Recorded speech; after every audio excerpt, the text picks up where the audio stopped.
Assalamualaikum warahmatullahi wabarakatuh. Jumpa lagi pada hari yang berbahagia ini bersama saya Putri Novriza. Tentunya di acara yang pastinya sahabat-sahabat penyiaran pada nungguin semuanya, yaitu di podcast KPI. Bicara tentang penyiaran saat sekarang ini. Dan yang pastinya lagi, hari ini kita kedatangan tamu yang sebenarnya sih super sibuk ya. Tapi alhamdulillah sekali sudah bisa menyempatkan waktu luangnya itu untuk hari ini itu bisa bertemu dengan kita di sini, dan yang pastinya akan mengeksplor ataupun juga memberitahukan segala sesuatu apa sih tentang penyiaran itu dan bagaimana seluk-beluk tentang penyiaran. Oke, kita sambut aja nih abang kita, senior saya sudah pastinya.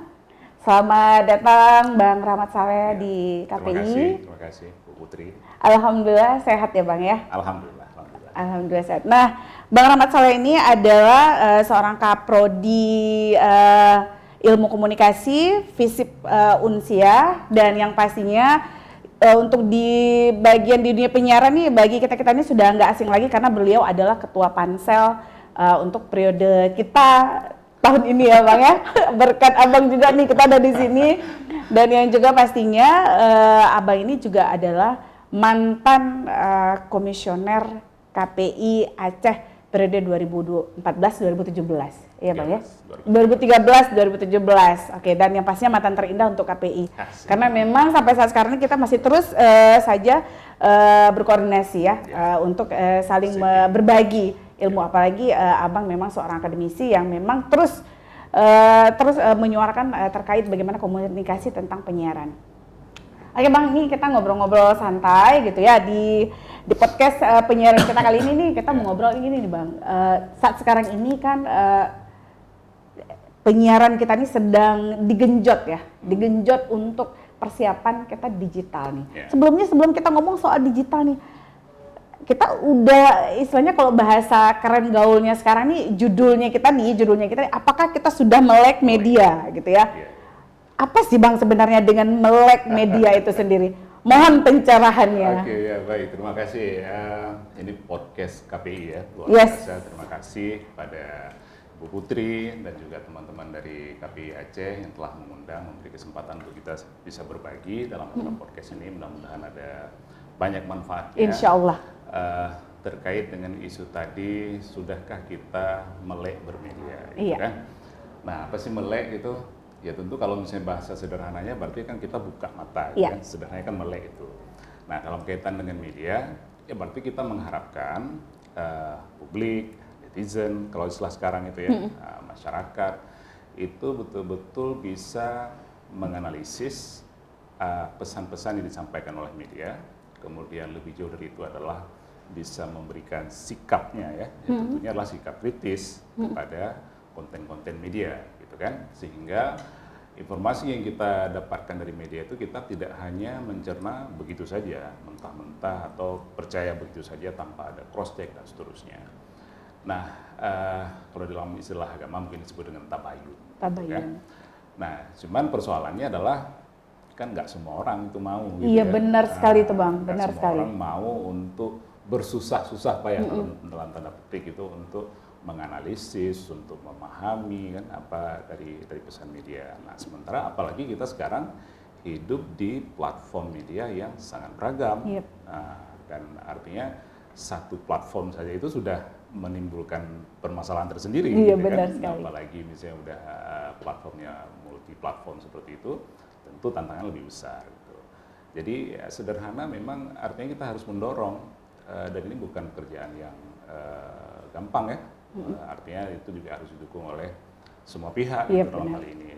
Makanya salah satu hadirnya KPI ya ruhnya di situ memang ya untuk mencerdaskan publik ini ya kan tentang bagaimana kita bisa menikmati konten-konten siaran, juga di sisi lain bersikap kritis terhadap isi siaran tersebut. Nah, maka kalau tadi Abang bilang kan bagaimana sebenarnya publik itu seharusnya mau tanda kutip mencerna sedikit ya, kayak kita makan, kita cerna, kita lihat dulu nih makanannya bagus nggak nih untuk kita gitu, untuk kita konsumsi ya kan. Tapi sekarang ini memang masih ada tanda kutip pesimistik ya, atau maksudnya masih pikir, ya sudahlah. Sebenarnya kan itu hal tersebut memang nggak boleh ya. Bagaimana nih sebenarnya kalau menurut Abang lihat gempuran seperti ini, istilahnya dari untuk KPI sendiri ya, setidaknya nasihat lah gitu kan, ya sebagai seorang senior gitu, untuk menghadapi gempuran saat sekarang ini kan, kalau kita bilang di gadget aja sudah sebentar gitu kan, malah masih ada yang tanda kutip yang istilahnya tidak mengetahui bahwa kewenangan kita kan pada televisi dan radio. Sedangkan hal-hal yang lainnya itu kan paling banyak lewat internet ya. Dan itu istilahnya, nih kok nggak dikasih tahu nih Putri, ini kok dikasih tahu ini di HP. Padahal itu kan bukan kita ya. Itu bagaimana tuh Bang menurut Abang yang harus dengan sekarang gempuran saat sekarang ini informasi-informasi hoax kayak gitu yang masuk. Mungkin itu kalau dilihat dari sisi positifnya, artinya sebegitu besar harapan masyarakat kepada KPI. Sebenarnya ya. Kan? Coba kita lihat dari sisi positif itu gitu ya, meskipun ya sebenarnya KPI kan punya ranah yang sangat spesifik ya, seperti dikatakan tadi, bahkan dia pasca produksi bahkan kan, benar. Kita tidak bicara sebelum produksi, sebelum tayang dan seterusnya. Nah, dan untuk KPI saya pikir amanah undang-undang sudah sangat jelas dan itu punya kewenangan yang sudah sangat clear gitu ya, apalagi sudah juga punya peraturan misalnya dalam bentuk P3 SPS dan seterusnya. Yang persoalannya adalah apakah para pihak yang terlibat dalam industri ini mau nggak dengan kerelaan, dengan kesungguhan itu bercermin ya, istilahnya itu menanyakan kembali kepada hati kecilnya, apakah kita memang perlu menegakkan aturan ini gitu loh, yang memang sudah bagus sebenarnya kalau itu mau dijalankan. Nah, cuma problemnya kan bicara media ini kan bukan bicara kayak kita lihat satu benda yang apa yang terlihat di depan saja. Iya benar sekali. Nah, jadi dia berbagai sudut pandang. Berbagai sudut pandang dan multi kepentingan. Iya benar Kan? sekali. Dan di situ terjadi perdebatan yang panjang sekali kalau kita mau lihat bagaimana sebuah konten bisa muncul. Itu ya kalau anak komunikasi pasti mereka belajar itu kan, istilahnya ada apa namanya kepentingan media ataupun ideologi media dan lain sebagainya. Nah, kemudian kalau dilihat dari masyarakat, kenapa misalnya tadi kayak Putri sampaikan, kok kayaknya orang kayak cuek gitu ya, maksudnya apa sih pentingnya untuk belajar literasi media, kenapa sih harus bersusah payah? Nah, karena barang ini kerusakan itu belum bisa dilihat sebelum kita merasakan. Contoh misalnya begini, kan orang kalau misalnya lihat anak-anak nonton TV, ibu-ibu di rumah misalnya, yang paling gampang kan untuk menenangkan anak, ya sudah taruh aja di TV, taruh aja di depan HP gitu kan. Sepanjang itu kerusakan belum terjadi, seolah-olah itu kan nggak ada apa-apa. Silent, jadi seperti silent killer ya. Nah gitu mungkin istilahnya. Tapi begitu nanti misalnya anak yang ternyata sudah kecanduan dengan konten tertentu, cara pikirnya sudah lebih dewasa dari umurnya, apalagi nauzubillah kalau misalnya dia melakukan sesuatu yang terinspirasi dari konten-konten yang tidak sehat di ranah penyiaran, baru kita shock kan, wah kok bisa begini anak saya, atau misalnya kok bisa anak kecil cara pikirnya begitu dan seterusnya dan seterusnya. Nah jadi memang untuk menggerakkan orang untuk melihat apa sih efek jangka panjang dari sebuah konten kepada generasi, nah itu yang harus diberi penyadaran. Seperti edukasi publik edukasi, gitu Bang ya kan? Dan edukasi kan itu membutuhkan waktu, ya kan? Membutuhkan kesepahaman dalam tanda petik itu. Dan ya memang ini pekerjaan yang ya istilahnya nggak bisa dilakukan oleh satu pihak ya. Nggak bisa juga misalnya, oh ini ranahnya akademisi, untuk bicara akademisi punya peran tersendiri, lembaga independen seperti KPI punya peran kan, masyarakat juga harus proaktif untuk melakukan dan seterusnya. Dan yang paling penting adalah ya pelaku di industri juga harus berkontribusi penuh untuk bisa menghasilkan konten-konten yang baik dan seterusnya. Nah, walaupun memang ya kalau kita bicara tentang tarik ulur antara pasar dengan industri itu kan suatu hal yang nggak pernah selesai gitu kan. Nah, industri menyalahkan pasar menginginkan begini, pasar mengatakan yang tersedia seperti itu dan seterusnya kan. Nah, tapi ya kita harus sama-sama lah bergerak untuk mengarah ke situ ya, supaya masyarakat ini kemudian bisa kita lihat menjadi masyarakat yang menganggap bahwa informasi itu sesuatu yang menjadi kebutuhan dan itu harus mendapatkan informasi yang sehat dari mereka. Iya benar sekali. Nah sahabat penyiaran, kalian bisa nanti kalau mau nanya-nanya itu juga bisa itunya di kolom komentar, nanti admin kita akan coba jawab, dan itu juga menjadi masukan penting untuk KPI ini untuk keberlanjutan podcast kita. Nah, yang pastinya lagi nih, Bang Ahmad, kita juga mau nanya nih, KPI itu ya, kalau kita lihat kewenangan dan fungsinya itu kan, itu kita sebagai regulator, sebagai fungsi pengawasan dan juga pembinaan ya. Pembinaan itu termasuk edukasi publik, memberikan peningkatan SDM lah kepada mereka sebenarnya pekerja-pekerja media. Ini sebenarnya kalau kita lihat sebenarnya yang lebih kita pentingkan untuk melek media ini, apakah pekerja media kah yang untuk nanti mereka mempersiapkan tayangan-tayangan bagus, atau masyarakatnya nih yang harus kita istilahnya backup nih, harus ini dulu nih, yang mana sebenarnya yang harus duluan ya, kalau kita bilang kayak telur sama ayam, yang mana duluan lahir gitu ya? Ya, kalau menurut hemat saya sih nggak ada istilah mana yang penting dan mana yang tidak penting. Semuanya itu punya porsi dan peran yang sama pentingnya gitu ya, karena itu nggak bisa digantungkan kepada salah satu pihak. Nah, hanya saja kalau misalnya bicara literasi media, memang sebagian orang menganggap bahwa dia kan ada kelompok yang istilahnya rentan ya. Nah, jadi misalnya itu kalau istilah vulnerable group gitu kan, itu anak-anak yang pertama. Dan yang kedua adalah perempuan, ya kan? Dan yang ketiga ini rentan dari sisi artinya dia punya efek yang besar kepada publik, yaitu opinion leader. Nah, jadi anak-anak, kenapa menjadi anak-anak? Karena mereka fase yang memang mengikuti belum, ya, fase menirunya tinggi sangat ya. Tinggi. Kemudian dia belum bisa mencerna dengan baik apa ya, mana yang baik, mana yang tidak baik bagi dia dan seterusnya. Makanya dalam apa namanya KPI itu kan sangat menyarankan adanya pendampingan ya bagi anak-anak ketika dia menonton tayangan televisi, gitu kan.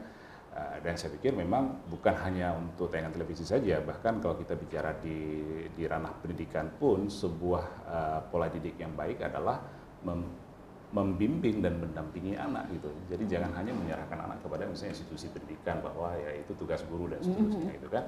Itu nggak akan sepenuhnya berhasil. Yang kedua, perempuan. Ini dengan asumsi bahwa perempuan itu dianggap kelompok yang memang secara tingkat pendidikan mungkin belum begitu tinggi. Ini kalau kita bicara di grassroots ya, di akar rumputnya.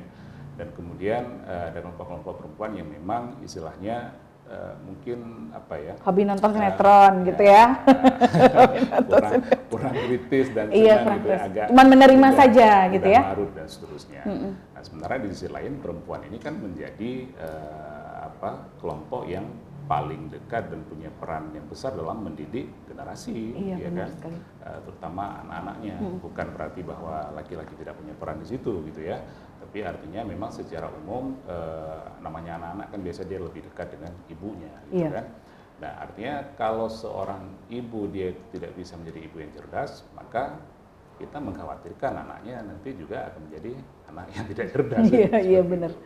Nah, di sisi lain opinion leader, jadi para pembentuk opini publik ini memang harus juga dibekali pemahaman tentang bagaimana cerdas bermedia. Jadi jangan sampai kemudian dengan power yang ada pada dia, dengan pengaruh yang ada yang dia miliki, kemudian dia menyampaikan sesuatu yang akhirnya jadi konflik. Ya minimal membuat suasana jadi gaduh ya. Gaduh dan seterusnya. Ya kan? Dan kita sudah memasuki pada fase itu sekarang. Iya, benar sekali.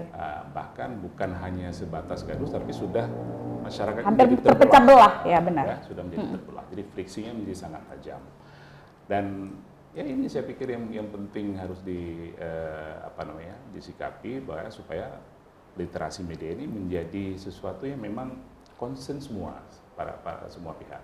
Ya kalau dunia industri saya pikir orang industri pasti udah paham betul lah, ya kan, tentang. Cuma kadang-kadang pura-pura nggak paham ya. Saya nggak ngomong seperti itu.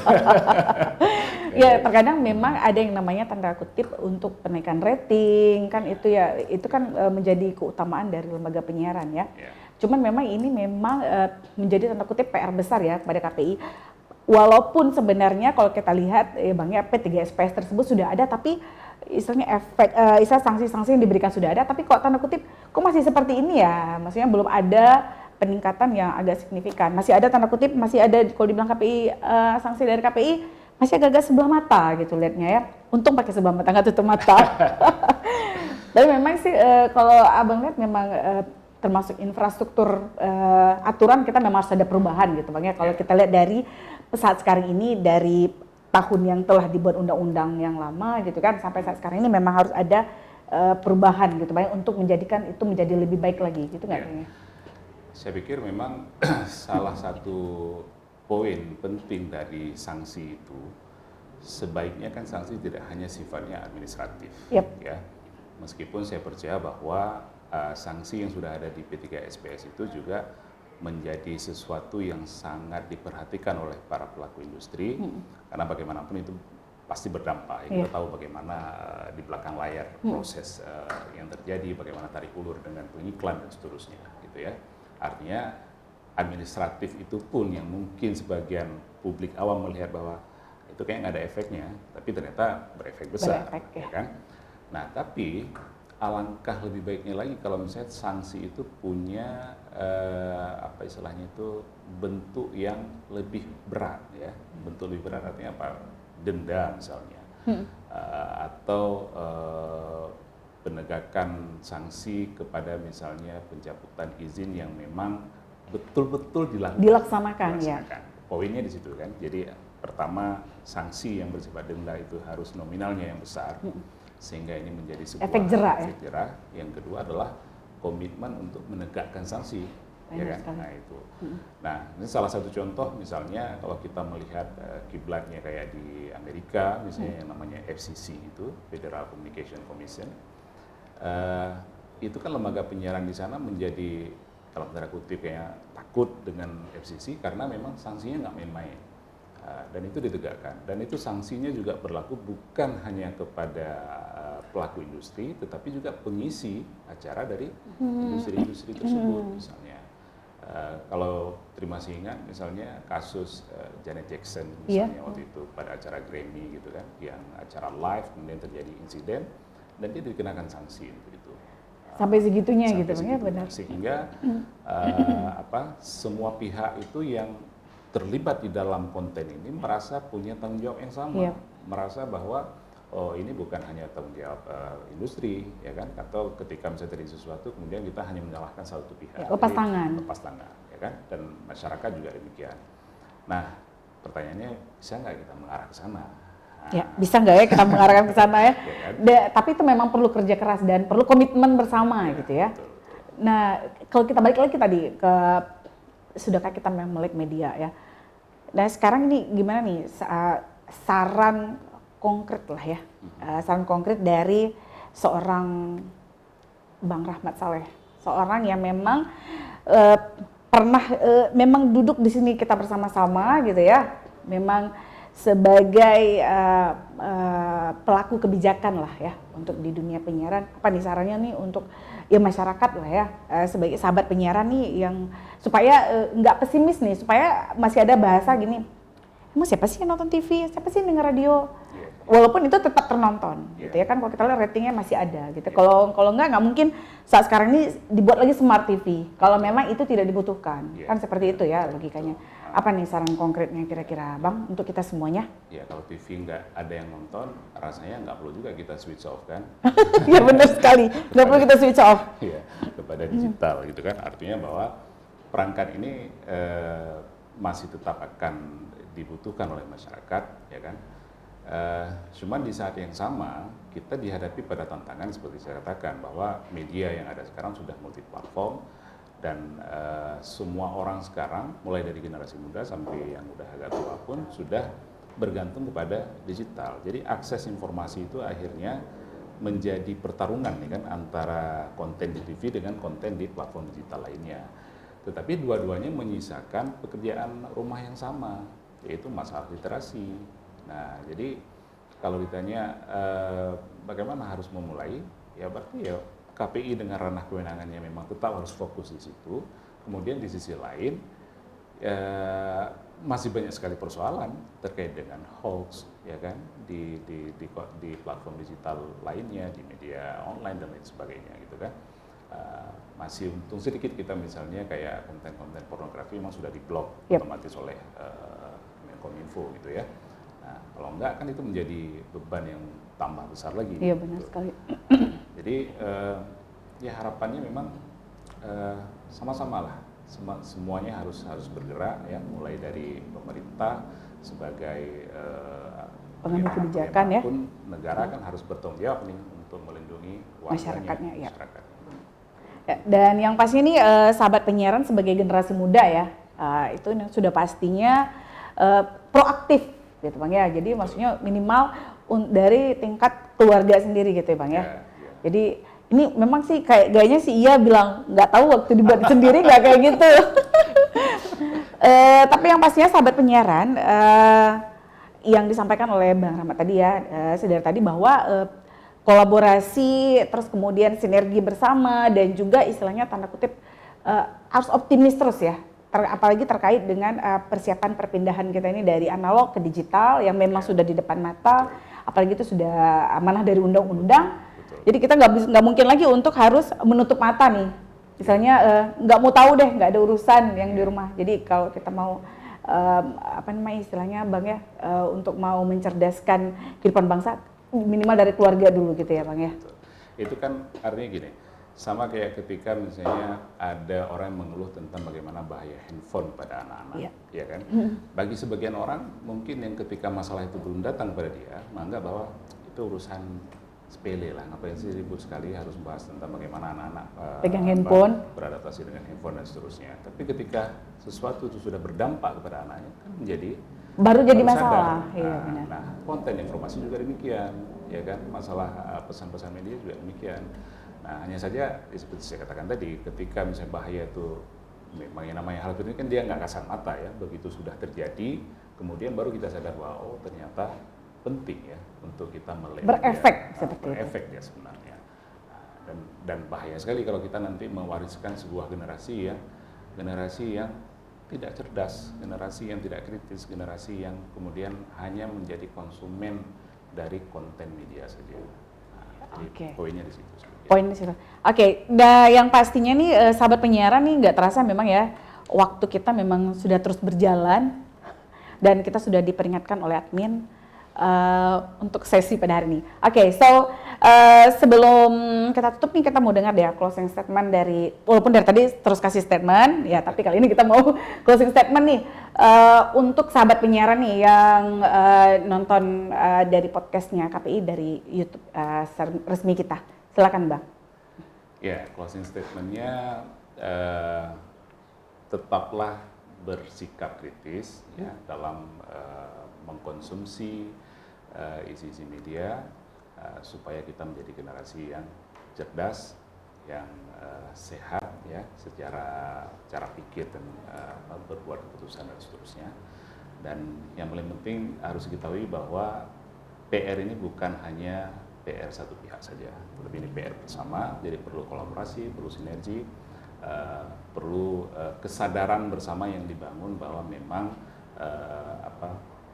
konsumsi media itu menjadi sesuatu yang harus dirisaukan gitu supaya kita nanti tidak salah langkah ke depannya.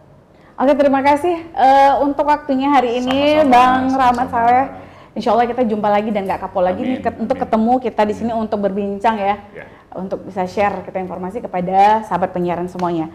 Oke sahabat penyiaran, insya Allah kita akan jumpa lagi untuk tayangan-tayangan podcast berikutnya dan yang pastinya terus stay tune dan terus ya update info kalian dan jangan lupa juga subscribe di website resminya KPI di YouTube KPI dan yang pastinya terima kasih untuk hari ini. Assalamualaikum warahmatullahi wabarakatuh.